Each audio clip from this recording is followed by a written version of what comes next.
Bonjour à toutes et à tous. Nous nous retrouvons aujourd'hui dans le cadre des rencontres de l'instant d'après. Donc, c'est un événement qui se tiendra au Collège européen de Cluny du 21 au 22 octobre. Ces deux journées seront l'occasion de rassembler des acteurs du territoire et des intellectuels sur la thématique des nouvelles pensées de l'écologie. Donc, divers thèmes et enjeux locaux feront l'objet de débats sous la forme d'une douzaine d'ateliers et de tables rondes. Après la séquence électorale de cette première moitié d'année, ces rencontres permettront d'engager une réflexion sur la façon dont l'écologie peut convaincre le plus grand nombre. Donc, vous pouvez dès à présent retrouver le programme, les invités et le lien d'inscription sur le site de La Fabrique écologique, qui est l'un des partenaires de l'événement avec Agir pour l'environnement, Écologie et politique, le LIER, le Média Reporter, le Club de l'Olivier, la Revue Multiple et la Fondation Damian Mitterrand. Lors de cet événement, un atelier aura pour thème l'éducation. Il s'agira de discuter d'apprentissage, de transmission et de coopération en compagnie de 4 invités. Donc, Sylvain Vagnon, historien spécialiste de l'éducation nouvelle et libertaire, Marie Jacquet, sociologue travaillant entre autres sur la diffusion des savoirs et connaissances scientifiques sur l'environnement, Aurore Grandin, doctorante en sciences cognitives travaillant sur l'apport de la psychologie pour la lutte contre le changement climatique, et enfin Philippe Mérieux, que je reçois aujourd'hui pour une entrevue préparatoire à l'atelier. Bonjour Monsieur Mérieux. Bonjour. Donc, je vais vous présenter. Vous êtes chercheur, essayiste, spécialiste des sciences de l'éducation et de la pédagogie. Vous êtes entre autres professeur émérite en sciences de l'éducation à l'Université Lumière Lyon 2 et avez mené de nombreuses recherches, en particulier sur la différenciation pédagogique et la philosophie de l'éducation. Vous êtes enfin l'actuel président du mouvement d'éducation populaire, l'ESEMA, donc Centre d'entraînement aux méthodes d'éducation active.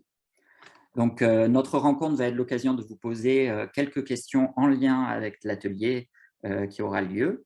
Vous serez également présent à l'atelier, il me semble. Tout à fait, tout à fait. On aura la chance de vous avoir à 2 reprises. Donc, pour commencer, en quoi les conceptions et pratiques progressistes ou alternatives de l'éducation et de la pédagogie ont-elles influé sur la conception qu'ont les écologistes de la politique? Alors, pour répondre à cette question, j'évoquerai trois étapes. La première étape, c'est celle d'un penseur fondateur de l'écologie et de l'éducation, qui est Jean-Jacques Rousseau. La seconde étape, c'est celle de ce qu'on appelle l'éducation nouvelle, 1921, après la guerre de 14-18, le grand mouvement des écoles nouvelles. Et la troisième étape, c'est celle des pédagogies émancipatrices, en particulier incarnées par le grand pédagogue brésilien Paulo Freire. Alors, première étape, Rousseau. Rousseau est fondateur en matière écologique parce que Rousseau d'abord est un naturaliste, est un amoureux de la nature, mais c'est pas simplement un amoureux de la nature pour épingler des papillons dans des cadres, c'est un amoureux de la nature parce qu'il croit que l'homme fait partie de la nature, l'humain fait partie de la nature et est solidaire avec la nature. Et la même année, en 1762, Rousseau va publier 2 livres qui lui vaudront d'ailleurs d'être chassés de France, caillassés sur les routes, qui sont le contrat social d'un côté et les 1000 ou de l'éducation de l'autre. Le contrat social est un texte politique. C'est un texte qui donne les bases de ce qu'on pourrait appeler une démocratie directe et permanente. C'est un texte qui n'a réellement jamais été appliqué. Rousseau voulait en faire un projet aux dimensions d'un département. Il a fait une constitution pour la Corse. Rousseau était très profondément attaché au local et il refusait le gigantisme de l'État pour proposer une conception à taille humaine de la démocratie. C'est une démocratie où chacun admet la règle majoritaire et comme dit Rousseau, chacun en s'unissant à tous, eh bien, reste aussi libre qu'auparavant.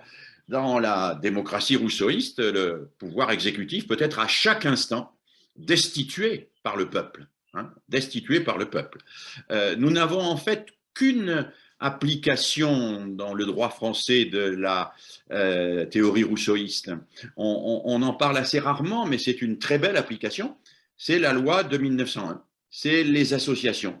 En réalité, si on regarde le droit associatif, c'est un droit très proche de ce que Rousseau décrivait dans le contrat social, puisqu'à chaque instant, les associés, les membres, peuvent, s'ils le souhaitent, demander une assemblée générale extraordinaire, destituer le pouvoir exécutif, ce qui est tout à fait conforme à la perspective de Rousseau.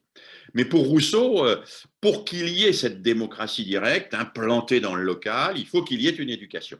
Mais cette éducation, il va la théoriser dans un texte qui est une fiction, hein, qui s'appelle Émile ou de l'éducation, fiction qui nous raconte comment un enfant sans parents, c'est plus pratique d'élever les enfants sans parents, un enfant sans parents va être éduqué par un précepteur qui va lui enseigner l'ensemble des principes nécessaires à vivre en harmonie avec la nature et en harmonie avec les autres. Voilà. Et c'est d'ailleurs important de noter qu'au sein de l'Émile, le précepteur va réexpliquer le contrat social. C'est un des derniers chapitres de l'Émile.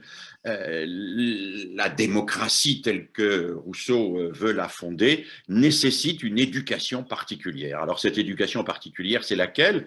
Eh bien, on en connaît les principes majeurs, hein, que l'enfant ne sache pas les choses parce que vous les lui avez dites, qu'il ne vous croit pas sur parole, mais qu'il les sache et qu'il vous croit parce qu'il les a trouvées, parce qu'il a exercé sa raison, parce qu'il a fait preuve d'intelligence, et vous allez le mettre dans des situations où il va pouvoir exercer sa raison. Et ces situations, eh bien, c'est la rencontre avec la nature. L'enfant, en rencontrant la nature, va découvrir que la nature a des lois et que c'est en obéissant à ces lois qu'on peut commander à la nature. Et là, il y a une rupture majeure avec Descartes, avec la fameuse phrase de Descartes, l'homme devrait être maître et possesseur de la nature. Rousseau ne veut pas du tout que l'homme soit maître et possesseur de la nature. Rousseau pense que l'homme fait partie de la nature et qu'il doit obéir à la nature pour pouvoir vivre avec elle, pour pouvoir vivre avec elle. C'est pas une obéissance de soumission d'ailleurs, c'est une obéissance sereine, c'est une obéissance d'interaction. Et quand l'enfant manipule, quand il fabrique des objets, eh bien, il découvre qu'il ne peut pas faire n'importe quoi, qu'il n'est pas tout puissant. Il découvre que ce n'est pas son esprit qui commande le monde, que le monde a ses règles et que ces règles-là, qui sont l'alternance du jour et de la nuit, mais qui sont aussi la résistance des matériaux, qui sont ce que nous appellerions aujourd'hui l'écosystème, ces règles-là, il doit les comprendre en les découvrant et il doit les appliquer parce que le véritable citoyen n'est pas celui qui domine la nature, c'est celui qui vit en harmonie avec lui, avec elle. Alors on voit là qu'avec Rousseau, il y a quelque chose de très fort hein, qui lie écologie et pédagogie. Deuxième étape, je l'ai dit tout à l'heure, ça va être 1921. En 1921, c'est tout de suite après la guerre de 14-18. La guerre de 14-18 a provoqué un séisme considérable, des millions d'enfants sont morts et toute une série de gens qui s'occupent d'éducation vont se réunir en 1921 à Calais avec un slogan « Plus jamais ça, plus jamais la barbarie ». Et ils vont essayer de fonder un mouvement qui va s'appeler la Ligue internationale de l'éducation nouvelle. Cette Ligue internationale de l'éducation nouvelle n'est pas un mouvement homogène. Il y a à la fois des théosophes, des francs-maçons, des libertaires, mais aussi des républicains plutôt conservateurs. Mais ils ont quelques idées communes très fortes. La première idée, c'est construire la paix. La deuxième idée, c'est pour construire la paix, promouvoir une pédagogie de la coopération entre les enfants. Et la troisième idée, dans le cadre de cette pédagogie de la coopération, eh bien, mettre l'enfant en contact avec la nature, parce que c'est dans et avec la nature qu'il découvrira les règles de la solidarité, solidarité entre les humains et solidarité entre les humains et la planète. Et on voit très bien là que dans le mouvement de l'éducation nouvelle, dès les années 1920, il y a cette idée très forte que l'éducation doit permettre de découvrir que nous sommes solidaires. Ce n'est pas simplement une valeur, la solidarité, c'est un fait. Nous sommes solidaires entre nous, parce que rien de ce que nous faisons n'a aucune influence sur les autres, et nous sommes solidaires avec la planète, parce que tout ce que nous faisons a des répercussions sur la planète tout entière. Et on a là quelque chose de fort, quelque chose de fort qui va se développer pendant l'entre-deux-guerres, qui va donner lieu à l'émergence de pédagogies très différentes sur le plan idéologique, hein, puisqu'on a Montessori qui est dans la mouvance du catholicisme et qui va même à un moment donné avoir quelques proximités avec le fascisme italien, hein, Mussolini, mais on a aussi Freinet qui est au Parti communiste, on a Steiner qui est un anthroposophe très spiritualiste, on a De Crowley qui est un franc-maçon, lui, très rationaliste. Mais tous ces gens se retrouvent autour de l'idée que pour construire la paix, il faut une pédagogie de la coopération, et cette coopération, elle se fait dans le rapport avec la nature, dans le faire ensemble. Le faire ensemble.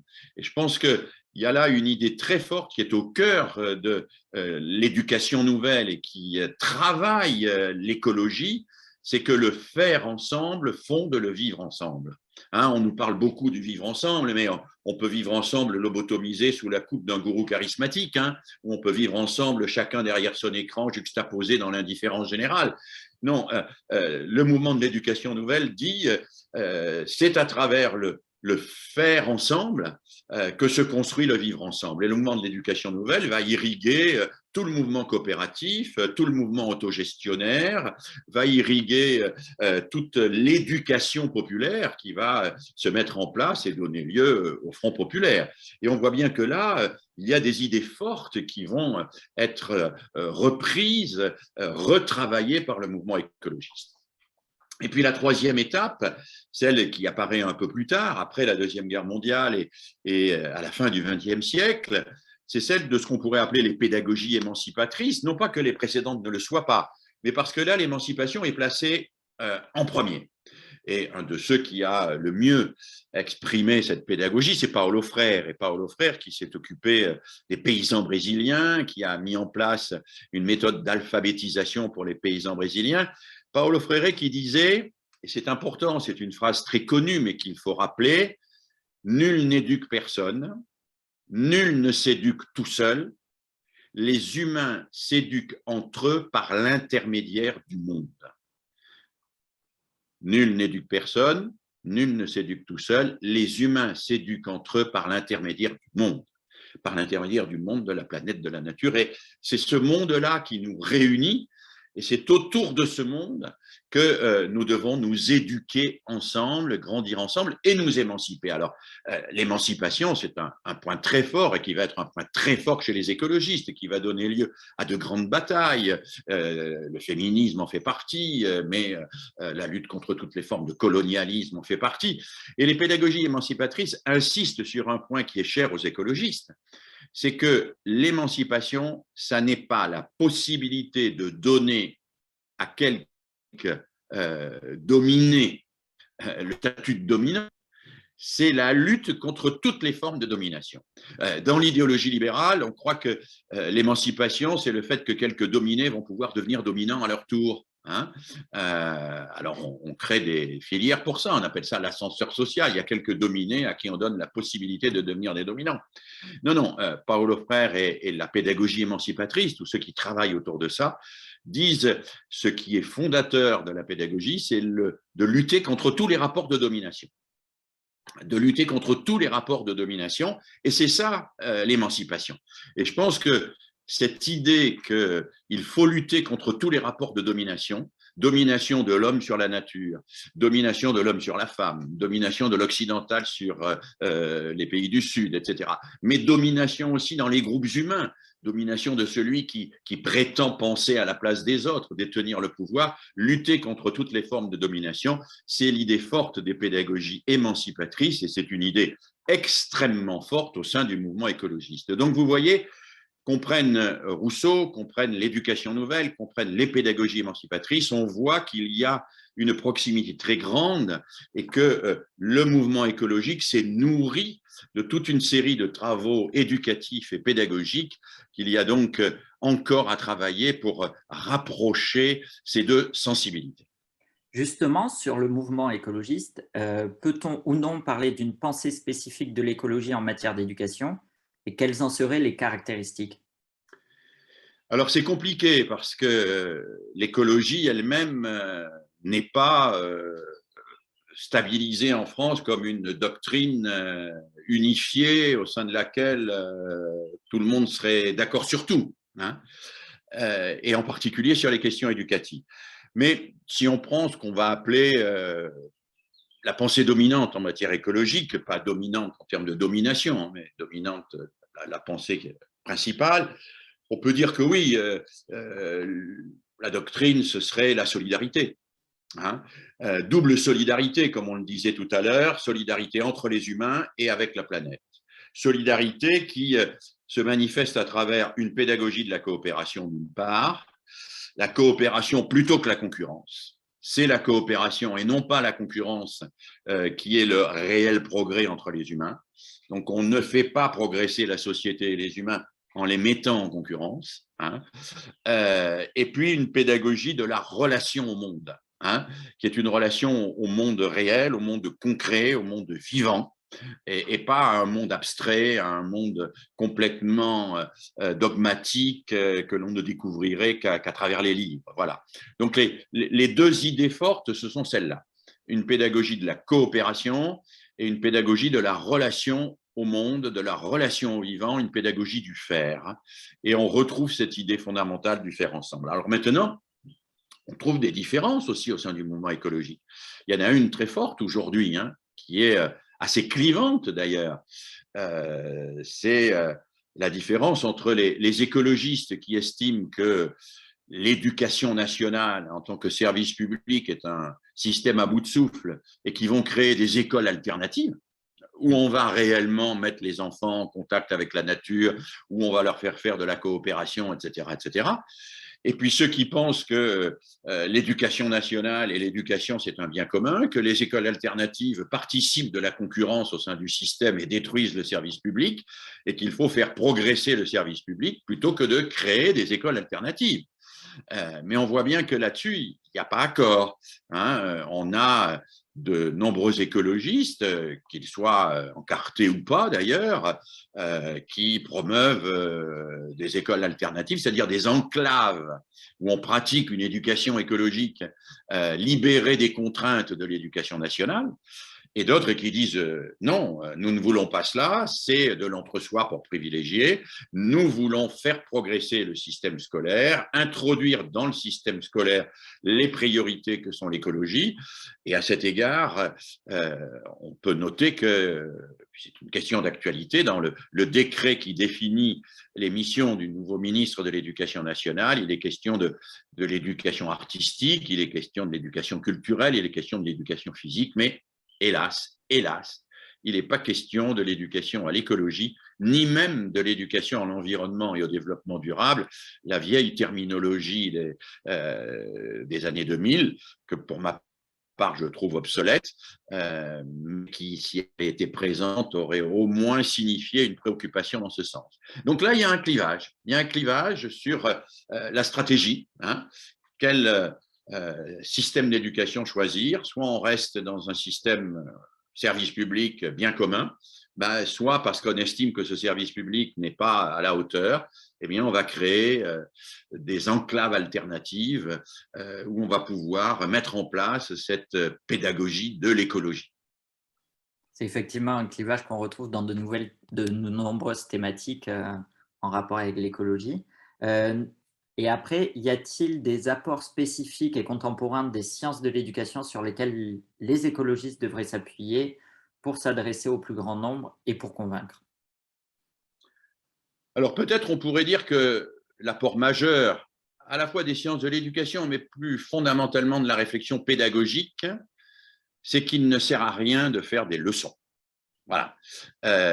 C'est que de la même manière que l'on a montré que sous des tas de formes, le cours magistral qui préparait par le bachotage à des examens dont on oubliait les programmes le lendemain du jour où on a passé l'examen, ça ne sert à rien. Eh bien, donner des leçons aux gens, leur dire que ce qu'ils font n'est pas bien, que c'est autre chose qu'ils fassent, ça ne marche pas. Voilà. Les écologistes ne sont pas exempts parfois d'une représentation d'un peu de donneur de leçons. Hein. Or, ce que nous dit la pédagogie, c'est que donner des leçons, soit ça provoque l'indifférence, soit on cherche à se protéger et on se recroqueville, soit même on développe parfois une hostilité systématique. Alors, si on ne peut pas donner de leçons, qu'est-ce qu'il faut faire? Eh bien, les sciences de l'éducation parlent de quelque chose qui peut paraître un peu technique, hein, qu'on appelle le conflit socio-cognitif. Elles nous disent comment quelqu'un peut progresser dans sa tête. Il peut progresser dans sa tête quand quelque chose qui vient de l'extérieur travaille avec l'intérieur. Autrement dit, il faut partir des préoccupations des gens, partir de ce que les gens vivent, ressentent, ne surtout pas mépriser, ne surtout pas les humilier, mais prendre au sérieux leur regard sur le monde, même s'il nous choque, et travailler à partir de là. On travaille toujours à partir de ce qui existe déjà. L'esprit humain, ça n'est pas un vase que l'on pourrait vider de son ancien contenu pour mettre un nouveau contenu. Hein, il ne faut pas imaginer que l'opinion publique, c'est un vase qui aujourd'hui serait rempli d'un liquide qui serait la concurrence, la croissance ou l'hypercroissance, et qu'on va vider ce vase et puis qu'on va remplir par un liquide écologique. C'est pas comme ça que ça se passe. Dans l'esprit des gens, les choses sont plus complexes. Il y a un travail à faire à partir des situations. Et pour que ce travail soit effectif, efficace, il faut que les gens nous sentent proches d'eux. Je prends parfois cette illustration de cela. De qui acceptons-nous volontiers un conseil? Voilà, j'ai moi-même un problème avec ma banque, avec mon couple, avec n'importe qui. J'ai besoin d'un conseil. Qui va être habilité à mes yeux pour me donner ce conseil? Il faut que la personne qui me donne ce conseil, je lui reconnaisse deux qualités. Un, elle me comprend, et deux, elle a un peu plus de compétences que moi. Si elle ne me comprend pas, je ne tiendrai pas compte de ses compétences. Hein, voilà. Et si elle me comprend, mais qu'elle n'a pas plus de compétences que moi, elle ne me fera pas progresser. Et donc, c'est cette dialectique entre le même et l'autre. Celui qui me fait progresser, c'est celui qui est comme moi, mais qui en même temps a déjà un peu d'avance sur moi. Mais il est comme moi. Et il faut que nous soyons embarqués ensemble.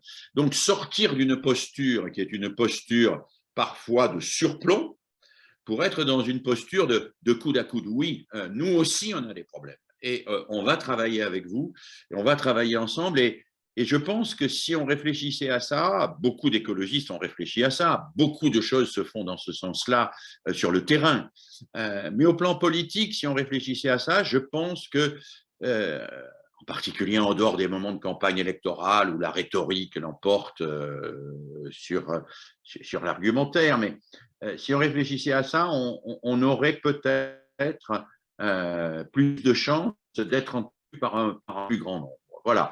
Mais moi-même, je ne veux pas donner des leçons, puisque je récuse l'idée qu'on puisse donner des leçons. Donc, j'offre une piste, mais je pense que c'est aux écologistes, à ceux des mouvements politiques, des mouvements associatifs, de réfléchir ensemble sur les moyens de convaincre en s'alimentant des travaux qui existent dans les théories de la communication, dans les sciences de l'éducation, dans la pédagogie, etc. Mais c'est à eux de réfléchir ensemble à cette question.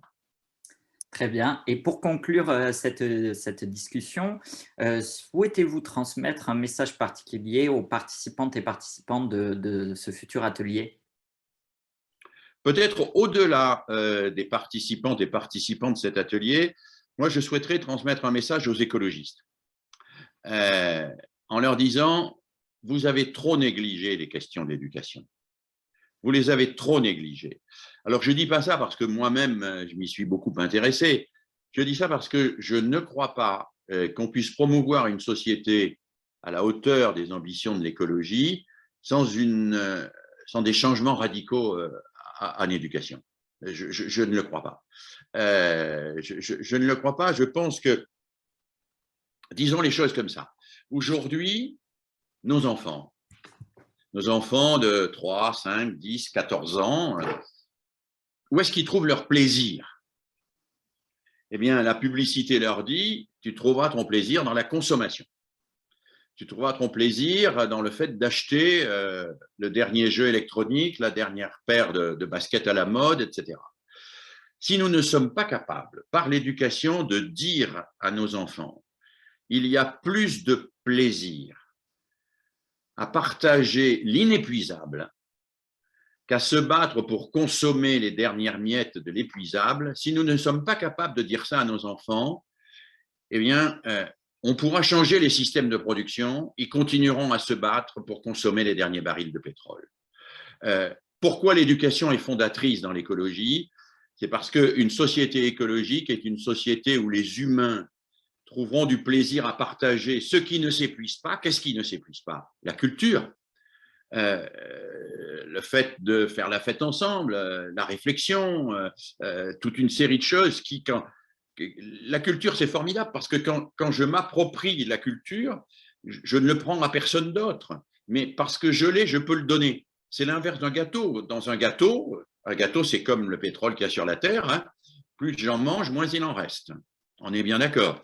Eh bien, les biens de consommation aujourd'hui, plus nous en mangeons, moins il en reste. Et donc, si nous voulons une société écologique avec une sobriété relative, il faut que nous fassions entendre à nos enfants très tôt que le vrai plaisir, la vraie joie, elle n'est pas dans la consommation et dans la surenchère de la consommation. Elle est dans la coopération heureuse, le partage des savoirs, le partage des connaissances, le partage de la culture, le partage de l'art, le partage de tout ce qui nous réunit et qui ne coûte rien à la planète, qui ne pille pas la planète. Une éducation qui fasse entendre à nos enfants qu'il y a plus de plaisir à partager ce qui est inépuisable qu'à piller les dernières miettes de l'épuisable, ça me paraît un enjeu fondamental sans lequel l'écologie politique ne pourra pas, à mon avis, réaliser son ambition. Parfait. On retiendra donc comme mot de la fin le partage de l'inépuisable. Merci beaucoup, Philippe Mérieux. Oui. Donc, quant à vous qui venez de regarder la vidéo, je vous invite à prendre part aux discussions en publiant un commentaire juste en dessous de cette vidéo. Cela permettra d'enrichir le débat. Et enfin, je vous donne rendez-vous dans quelques jours pour une nouvelle entrevue préparatoire. Merci à toutes et à tous. Au revoir.